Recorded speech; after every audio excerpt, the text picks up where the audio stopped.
bersamamu. dan bersama rohmu. Inilah Injil suci menurut Lukas. Dimuliakanlah Tuhan. Ketika mengajar di salah satu rumah ibadat, Yesus bersabda, "Kerajaan Allah itu seumpama apa? Dengan apakah aku akan mengumpamakannya?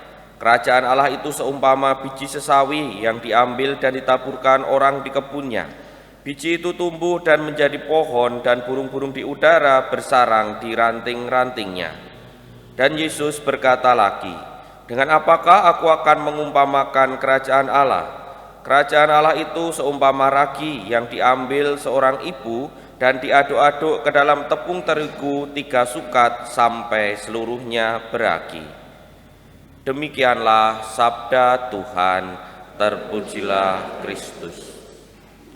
Pak Romo, Bruder, Suster, Bapak Ibu, dan saudara-saudari yang terkasih dalam Tuhan, hari ini dalam bacaan Injil kita mendengarkan Yesus yang memberikan perumpamaan tentang kerajaan Allah. Kita tahu bersama arti kerajaan Allah secara teologis adalah Allah yang meraja di hati manusia.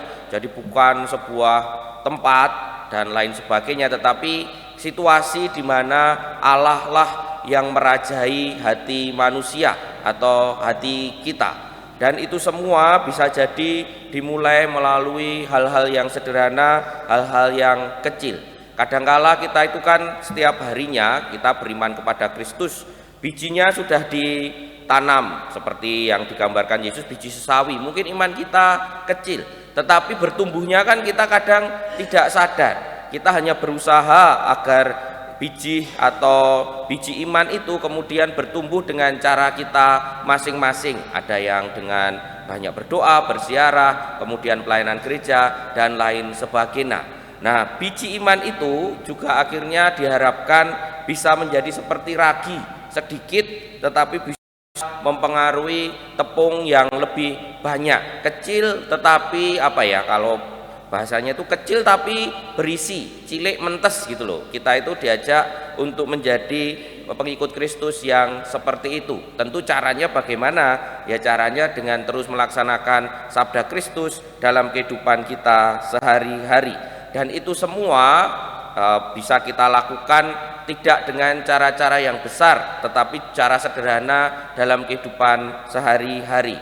Saya itu terkesan dengan sebuah iklan, saya itu lupa iklannya apa, tetapi dalam iklan itu digambarkan bahwa kebaikan itu menular. Jadi ada orang buat kebaikan, ada yang lihat, lalu yang lihat ini pengen juga berbuat kebaikan, dan kebaikannya itu kecil tapi terus berlanjut dan bersambung gitu kebaikannya. Tetapi juga ada iklan yang lain yang menunjukkan kejahatan itu juga menular. Masalahnya itu ada orang yang berbuat jahat, ada yang lihat terinspirasi lalu menular sama. Maka pilihan kita itu mau menyebarkan kebaikan atau menyebarkan kejahatan, karena dua-duanya ini sama-sama bisa menular. Ya tentu saja hari ini oleh Yesus kita diajak untuk mengembangkan biji iman kita melalui kebaikan-kebaikan yang kita lakukan setiap harinya. Tidak perlu kebaikan yang luar biasa, yang besar, tetapi bisa dengan sederhana setiap harinya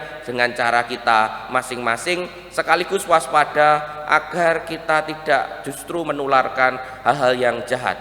Sekali lagi, kebaikan itu bisa menular, tetapi kejahatan juga bisa menular. Mana pilihan kita? Mau menularkan kebaikan untuk menumbuhkan iman, ataukah jangan-jangan kita lebih banyak menyampaikan hal-hal yang buruk?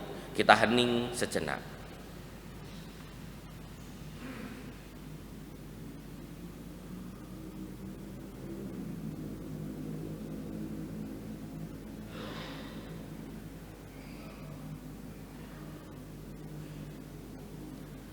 Kemuliaan kepada Bapa dan Putra dan Roh Kudus seperti pada permulaan, sekarang selalu dan sepanjang segala abad. Amin.